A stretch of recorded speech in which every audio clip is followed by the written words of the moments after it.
1, 2, 3, 4!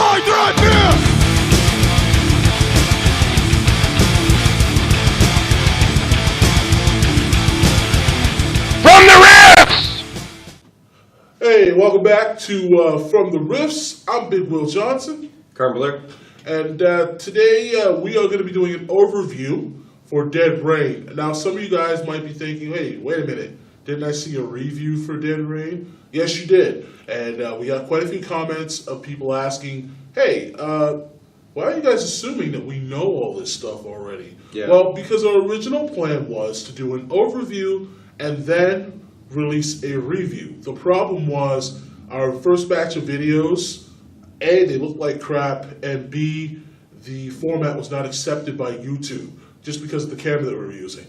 Once we got a new camera, we really had to hurry up and get the review done. So now we are filming some of these overviews over again. Yeah, we're just starting and basically redoing what we had done. So yeah, so if you're going to check us out, so check this out first and then go check out the review. So getting right into it, if you're not familiar with Dead Rain is a zombie apocalypse tabletop RPG game produced by those wonderful folks over at Palladium Books. Yep. Now, Dead Rain's a little different than most of the other game lines. There's no magic. There's no uber weapons. There's no psionics. There's none of the things that you can use, your character can use to just beat the crap out of everybody. So it's much more of an ordinary people fighting in extraordinary circumstances. Yes, because I mean the strongest suit that Zombie Apocalypse has going for it, the most enjoyable factor, at least for myself, is the survival aspect. Yeah. No longer does it matter if you have the best Rolex on the block or if you drive the nicest car. Nobody cares. Now, if you have duct tape and a hammer and pliers, yeah, you are somebody who is in high demand, especially if you know how to use those three items. So it's a zombie apocalypse survival game. So your whole goal in this game is to more or less stay alive. Yeah. Now, it's a little different than most other, if you think of the other games that have been based on zombies, or the TV shows like, Walking Dead, Walking Dead, Zombieland, Night of Living Dead. Yeah, that was the one I meant to say. Anything like that. It's usually that slow onset. In Dead Rain, it's not like that. Whatever it was that started it, because obviously the people in Dead Rain don't really know what started it. It just suddenly happened. The book gives 4 or 5 rumors of how it possibly could have started, but it starts as a wave. It's basically one burst of outbreak all over the place, all at once. And because it is so sudden and so severe, people don't have time to do what you see in these movies and stuff, which is, call out the National Guard, surround a town, isolate it. None of that happened. So suddenly, zombies were everywhere, just ripping everybody to ape shit. There was no time to do anything. And your characters are suddenly in the middle of it. That's it. Because, this happens, the game basically starts, the outbreak happens, boom, and now we're in survival mode like 3 months later, and that's where you pick up the game. Yes. It should be mentioned that zombies in Dead Rain are not like your typical zombies. Bites and scratches will not turn you into a zombie.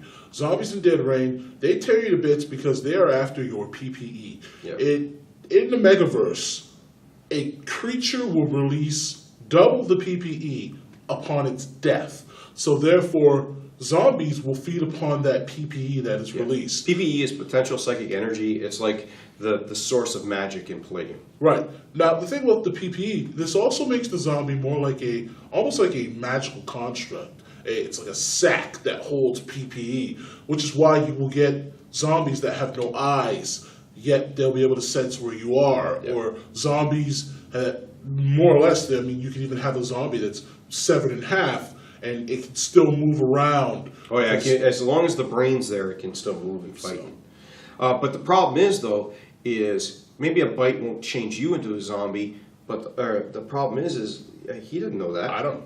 He doesn't know that because he's... As far as I know, Night of the Living Dead, Walking Dead, they tell me I got to brain my buddy as soon as he gets bit or scratched.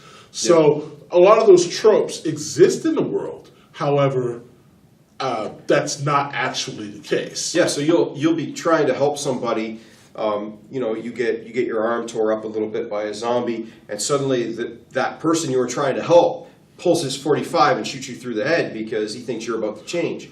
And he was right because the movie told him so. Yeah.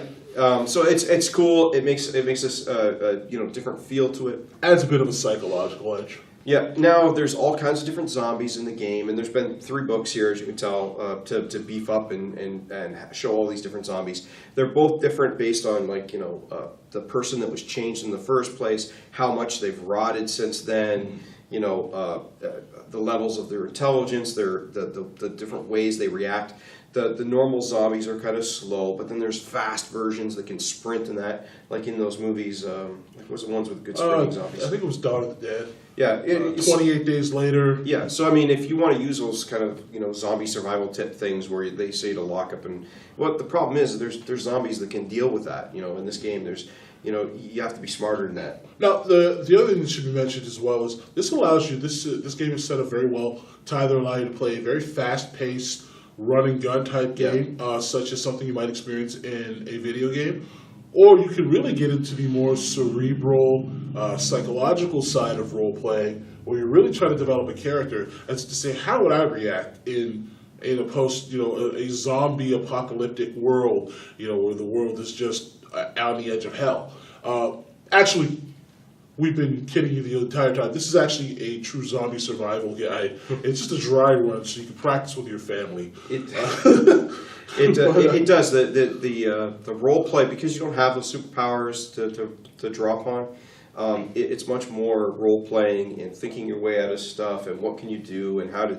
Like, even just the little things like how you get around, the game goes into better detail. Like, a motorcycle is like the best way to get around. Yes. Why? Because you can move through things, you can go between parked cars, all this. Indeed, the Reapers, it was a name for a motorcycle gang that was in the backstory, ends up being the name for all kind of motorcyclists. And they end up becoming the heroes of the book because they're there, they've got chains and guns and stuff when things start, and they start saving people. And they're organized. An organization seriously becomes a big deal when you're dealing with a post-apocalyptic survival situation. So yeah, you have all these little. It's all the little things. It's all little things that really build the flavor of the game. Really, Dead Rain itself is a great answer by Palladium to the entire I'll call it zombie love. Zombies are suddenly the new vampires, except they don't twinkle, and it's great. It's been a very enjoyable experience to check out. And, it's something different. I mean, if you've been playing Rifts or playing Palladium or some other game system, and you want to try something that you may not run it long term, maybe you're only going to run it for 4 or 5 sessions to give you guys a break from your regular game. It is something cool, and because it is that pick up and play. It's just a new experience. It's something really fun and quick. Exactly. So I think we've said all we need to really say about the overview. So please come on back and please check out the in-depth review. We'll go into more details about character classes and weapons and locales and all that great stuff. So come on back, check that out, and thanks for joining us.